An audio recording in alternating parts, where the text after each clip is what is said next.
Hoy vamos a contar una historia increíble, la del ascenso de Dubái. Vamos a desgranar cómo un lugar casi olvidado se convirtió en un referente mundial. Imaginen esto por un momento, un pequeño pueblo en medio del desierto, uno de tantos. Hace apenas 70 años en Dubái no había ni electricidad ni agua corriente, nada. ¿Y hoy? Bueno, hoy es un centro neurálgico mundial que presume de tener el edificio más alto del planeta. La transformación es sencillamente espectacular. Para entenderlo todo, tenemos que rebobinar el reloj bastante, más de un siglo atrás. En aquel entonces, toda la economía de la zona giraba en torno a una sola cosa, un lujo muy frágil, las perlas. Estamos a principios del siglo XX. Dubái era una aldea de apenas 10.000 almas. Su supervivencia, literalmente, dependía del trabajo durísimo y peligroso de los buscadores de perlas. Se jugaban la vida para sacar esos tesoros del fondo del mar, que luego se vendían como rosquillas a la gente adinerada de Europa y Norteamérica. Pero claro, esa dependencia era una bomba de relojería. Y explotó. En poquísimos años, 2 golpes casi simultáneos lo destrozaron todo. Primero, la Gran Depresión del 29. De repente, nadie quería lujos.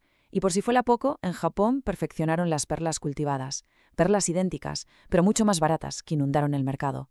Fue el golpe de gracia. Dubái se hundió en una crisis económica brutal. Y de ese colapso, de esa ruina, nació una lección que se grabó a fuego en la mente de sus líderes. Una filosofía que lo cambiaría todo. Nunca, jamás, volver a depender de un solo sector. Fue una lección aprendida por las malas, de la forma más dura. Saltamos ahora a la época de la posguerra. El mundo había cambiado y ahora demandaba otra cosa: petróleo. Así que empezó una búsqueda larguísima y muy difícil en pleno desierto. 13 años. 13 años estuvieron los geólogos británicos perforando el desierto sin encontrar absolutamente nada. Y para más INRI, su vecina, Abu Dhabi, estaba encontrando reservas gigantescas. La frustración era tremenda. La conclusión parecía obvia. Dubái era un secarral, tierra estéril. Así que el equipo de exploración británico, harto ya, se dio por vencido. Recogieron sus cosas, hicieron las maletas y se marcharon a casa. Pero aquí es donde la historia da un giro. El líder de Dubái de entonces, el jeque Rashid, no era de los que se rinden. Todo lo contrario, redobló la apuesta. Y solo 3 años después de que los británicos tiraran la toalla, su increíble persistencia tuvo recompensa. En 1966, a unas 15 millas de la costa, ¡bingo!, encontraron petróleo. Ese descubrimiento lo cambió todo. Con el petróleo fluyendo y los británicos retirándose del Golfo Pérsico, Dubái dio un paso clave. Se unió a otros 6 emiratos para formar lo que hoy conocemos como los Emiratos Árabes Unidos. Su futuro de repente estaba asegurado. Acababan de entrar en la era moderna. Pero, a pesar de toda esa nueva riqueza, el fantasma del pasado seguía ahí. El recuerdo del desastre de las perlas atormentaba a sus líderes. Y eso generó una paradoja, un miedo muy curioso. El miedo a su propia riqueza, al petróleo.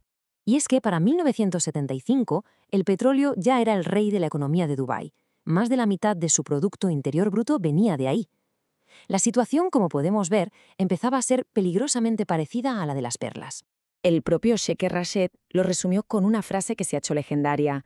Decía: «Mi abuelo iba en camello, mi padre iba en camello, yo conduzco un Mercedes, mi hijo un Land Rover, su hijo conducirá un Land Rover, pero su hijo volverá a ir en camello».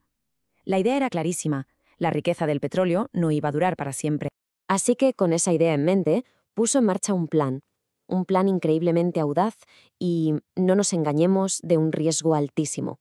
La idea era usar hasta el último dólar del petróleo para construir una economía que en el futuro no necesitara el petróleo para nada. ¿Y lo que vino después? Bueno, lo que vino después fue, sin exagerar, uno de los proyectos de construcción urbana más rápidos y ambiciosos de toda la historia de la humanidad. Se pusieron a construir a una escala que era sencillamente colosal. Crearon infraestructuras que muchos en aquel momento tacharon de locura.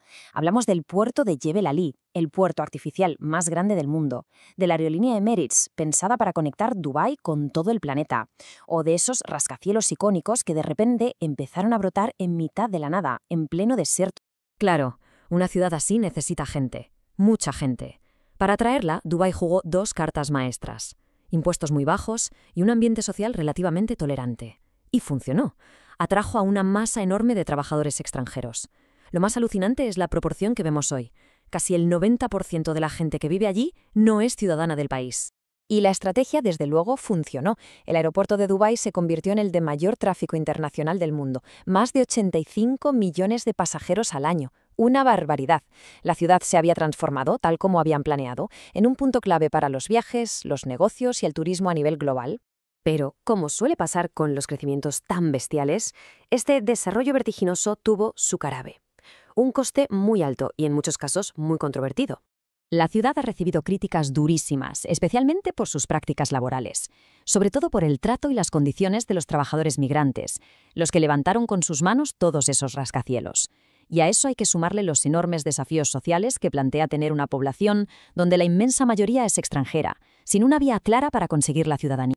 Ahora bien, si lo miramos desde un punto de vista puramente económico, la apuesta fue un éxito rotundo. A día de hoy, el petróleo representa menos del 5% del Producto Interior Bruto de Dubái. Lo han conseguido.